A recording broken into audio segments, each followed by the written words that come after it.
Hey friend, it's me, the Ebony Otaku, the well-rounded nerd, in the same outfit as the last video. Why? Because I'm doing multiple videos in one day. Come for me. Let's get back into Eisenhorn and Warhammer 40,000 because, I have said it before, I'll say it again. Eisenhorn is, next to John Grammaticus, my absolute favorite character in the entire Warhammer franchise.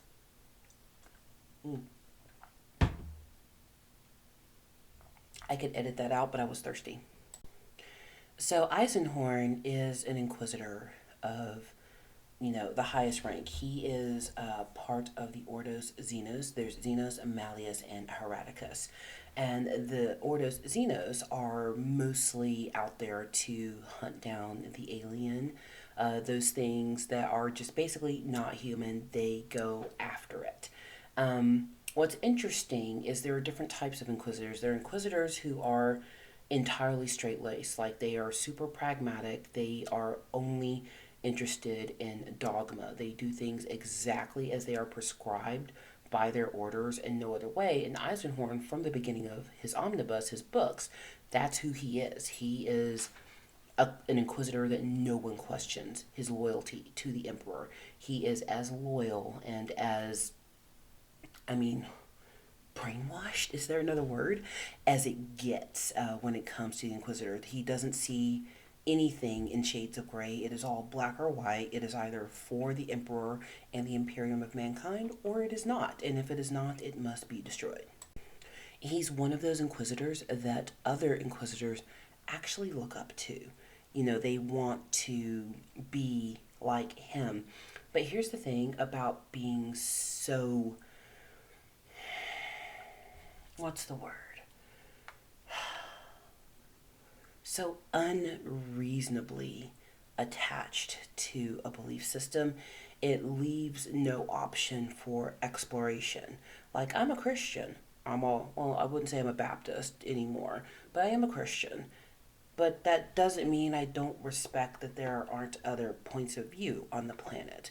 It is the diversity of thought and experience that makes humans pretty amazing. You know, that's one of the things that separates us from animals. All elephants are going to have the same experience. All, crocodiles are going to have the same experience. All earthworms will have the same experience of life. We as humans will not. We are all going to develop our own systems of belief and thinking. We're all going to approach the greater questions of life in a different way. Do I believe my way is the right way? Absolutely. But I also acknowledge that you believe your way is the right way as well. But being able to have academic discourse, to be able to respect everyone's right to think, believe, and interact in the world differently, that is another beautiful part of being human, is being able to experience the world and life through the eyes of others. But the Imperium of Mankind is not about that life. That kind of diversity is not what they're looking for. While there are many diverse types of humans, because, being scattered throughout the galaxy has changed what some humans are over millennia of evolution. Some of them can barely be called human anymore. While that is the case, diversity of body, okay. Diversity of thought, not okay in the Imperium of Mankind. The Inquisition is literally the thought police of the future. You love the emperor, you worship the emperor, you pray to the emperor, emperor, all about mankind. And oh, if you are lucky enough to die for the emperor, well, good for you. That just means you achieve just the highest level of what any human could hope for. And that has to be completely defeating in the society of 40K, because no matter what you might aspire to, no matter what planet you're born on, no matter what you might want, what you want and what the Imperium will allow you to be are very different. The Imperium wants you to be what they need you to be. If you were born to be a slave, you'll be a slave. If they need to turn you into a servitor, they'll turn you into a servitor. If they need to kidnap you from your family and make you a space marine, that's what they're going to do. If they want to kidnap you from your family and make you an inquisitor, that's what they're going to do. There are no morals when it comes to kidnapping, brainwashing, genetic experimentation, all of that is on the table as long as it produces a people that are subject to the emperor and stay cold. I mean, really, when you study out a lot of what happens in the Warhammer universe, it makes you thankful if you live in a place where there is freedom of thought and expression. I can't imagine a world for me where I wouldn't be allowed to express what I think and believe. And I can't see myself ever wanting to deny that to somebody else, even if I don't agree with them. Disagreeing and agreeing doesn't mean we have to hate one another, but it's a literal crime to think outside of what's prescribed in the Imperium of Mankind, and that's who Eisenhorn is. He is the Imperium incarnate. He is a loyal subject of the Emperor. He is a devoted son to the throne of Terra. Until. It's so interesting because when the most devoted, the most outspoken, who we might consider the greatest among us fall, they fall hard. And I guess it's because they were so high, they have further to fall. Like, nobody bats an eye when a troubled youth ends up in jail. Granted, it's not the best circumstance, but it's like, they were already there. Nobody bats an eye if, somebody who is in the adult industry, if a photo of them is released, they were already there. It's not scandalous. Nobody bats an eye if someone with wealth and power, uses that wealth and power for influence. But let somebody be on a pedestal of the side of right, of the side of justice, of the side of morality. Let one of those people fall. Y'all know what I'm talking about. Them preachers who, they're all about, we gotta preserve family values, and we gotta, the sanctity of this, that, and the other. And then you find out that they've been cheating on their spouse for like 15 years, and got like 10 kids out of wedlock. Or the politician, we gotta be fiscally responsible, and you find out they've been embezzling millions from their constituents. It's like the higher they are on the pedestal of morality, it's just a longer way down. And when they hit bottom, they are destroyed for the most part because they're so far to fall. And Eisenhorn falls. And today we're going to read the chapter where his fall is really solidified. It's funny, the fiance and I were talking about this.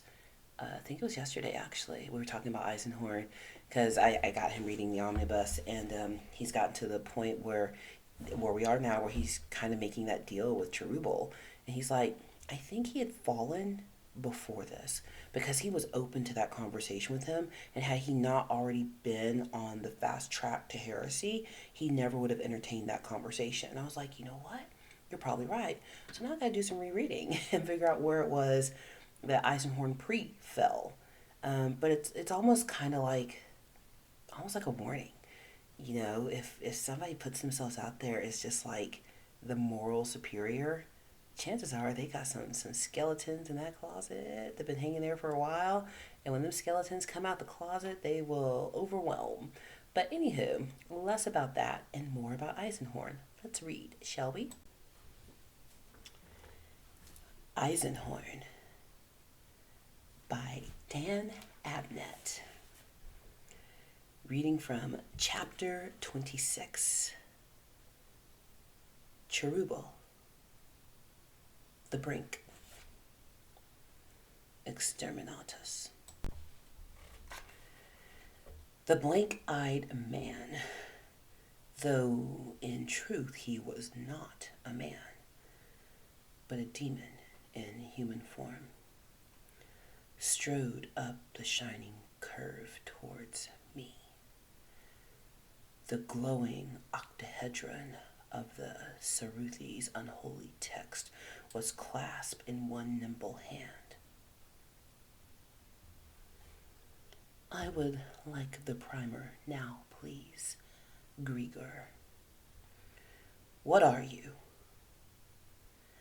This is no place for introductions. He gestured about himself, lances of annihilation blasted down into the mudflats nearby. Humor me, I managed.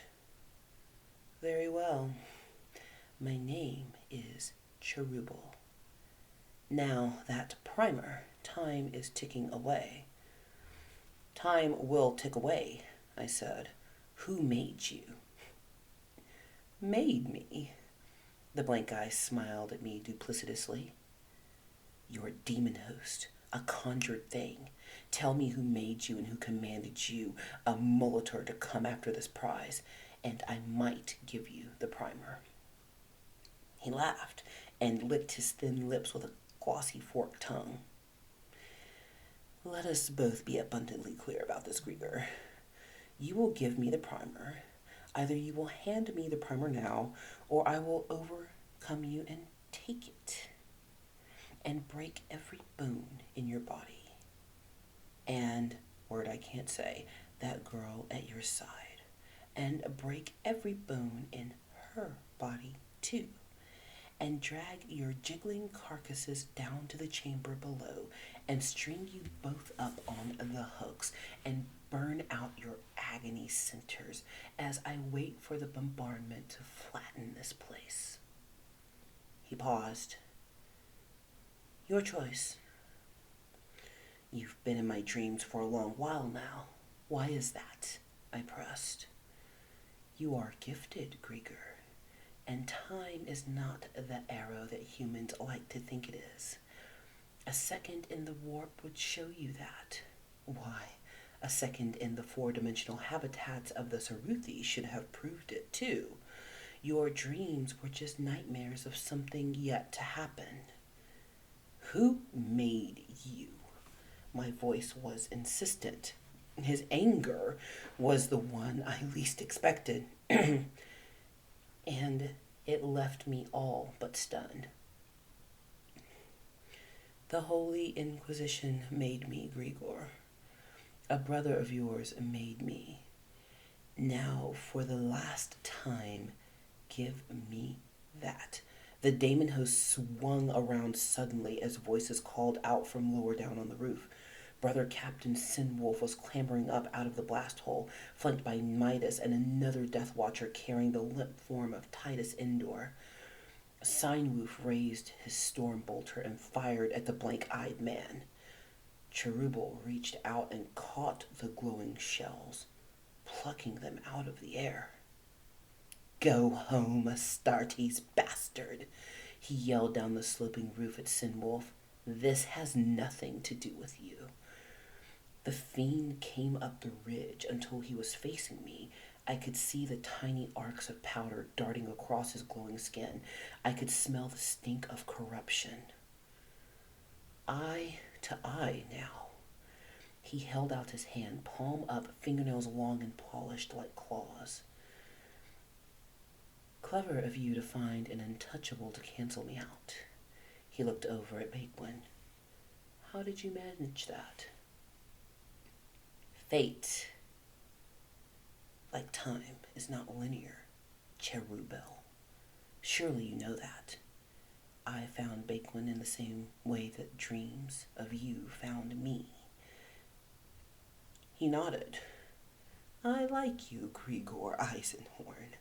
So very challenging and stimulating. For a human. I wish we had leisure to discourse and break bread, but we haven't. He snapped suddenly. Give me the primer. I took out the polyhedron. His smile broadened.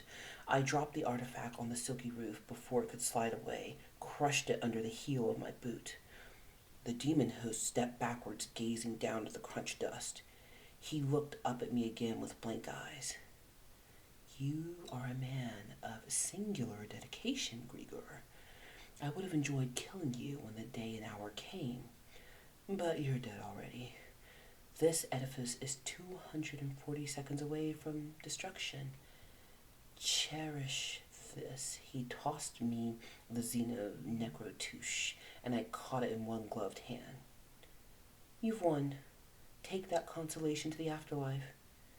He started to run towards the lip of the roof, and he threw himself out of a perfect dive, arms raised. For a moment he hung in space. Then his fork body executed a precise roll, disappeared into the lake of fire below. I pulled Bakewin to me as Signwolf and Midas and the other Death Watch Marine approached. Indor crumpled in as the Astartes' arms looked dead. I prayed he was, for in a moment this place would dissolve in fire.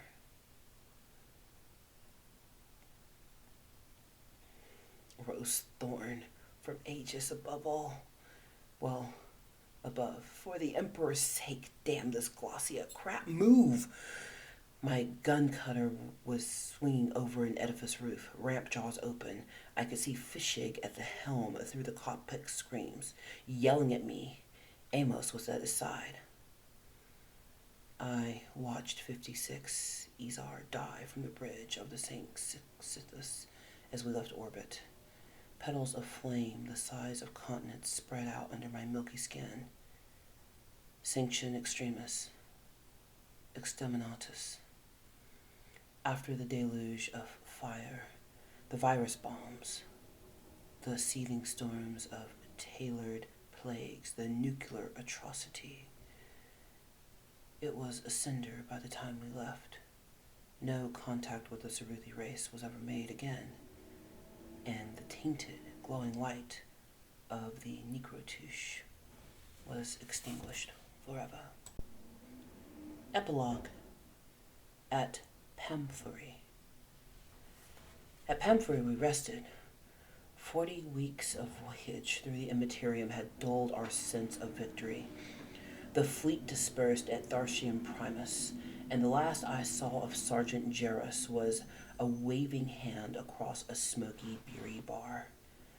I rented a villa out by the sound of Pamphuri. Midas slept most of the day and whiled away the nights in games of regicide with Amos and Fishig. Bagwin bathed in the sun and swam in the breakers. I sat out on the salt-whipped stoop and watched over the beach like a god who had forgotten his creations. Great labors still awaited us, reports to be made, interviews and debriefings to be attended. Lord Rorken had called for a tribunal of inquiry, and the High Lords of Terror were waiting for a full account of the matter. Months of paperwork, hearings, and evidential audits lay ahead. The identity of the force behind the Molitor and his daemon host remained a mystery, and though Lord Rorken was anxious as myself to find the answer, I doubted any would readily emerge. The question might fester and stagnate unanswered in the slow, unwieldy bureaucracy of the Inquisition for years. I would not allow that. As soon as I was free to engage upon another case, I would dedicate myself to finding Cherubel's master. The beloved rule of man had come close to great calamity thanks to his scheming. I would not forget the Ceruthi. They were an object lesson, if any were truly needed, of how an entire advanced culture might be consumed by chaos. Seabirds looped in the gusting tide wind. The breakers crashed. The blank-eyed man still haunted my dreams. After echoes or ripples of the future, I would have to wait and see. So why did Eisenhorn even entertain that conversation with the demon? If he is as straight-laced as he claimed to be, he would not have talked to him. Eisenhorn and his group have been dispatched to prepare for the extermination of a planet. So we saw that in the Horus Heresy. There is a virus bomb that can be dropped from, starships up above that literally will obliterate all life on a planet. And then the fire and virus just spreads and everything's gone. He was sent ahead of time to see, can this particular race of humans, the Ceruthi, is there any merit in saving him? Of course there wasn't. The decision had been made before he showed up. But hey, you got to put on a show that you're making an effort. And when he and his comrades are trying to escape before the bombs are going to drop, Cherubel is up to some demon tricks. Eisenhorn's not yet the master of Cherubel. He's gonna be. But Cherubel says something very interesting. He says that the Imperium created him. The Inquisition created him. That his masters are the people that Eisenhorn serves. But if Eisenhorn is as straight-laced and committed to his cause as he says he is, he would not have had a conversation with a demon. Period, to the point blank. Never would have been an option. And yet it was an option in that moment. His curiosity got the better of him, and by opening just a little bit to Cherubel, his words and his schemes, Eisenhorn has set himself up to be infected by chaos. And that's how it starts, right? Things happen gradually and then suddenly. And if we're not awake in the graduallys, then we end up with a suddenly that we didn't expect. So I hope you enjoyed that. I hope you're loving my new office. I can't wait to get like my cameras and everything set up the way I want, get my action figures all set up and all that kind of good stuff. It's going to be a good time. I'm really enjoying it. This was some work, but once the walls are up now, I'm about to take a couple of hours and go start bringing stuff in, see how many of my action figures I can get set up and shelves and stuff set up before I head out on my honeymoon. So yeah.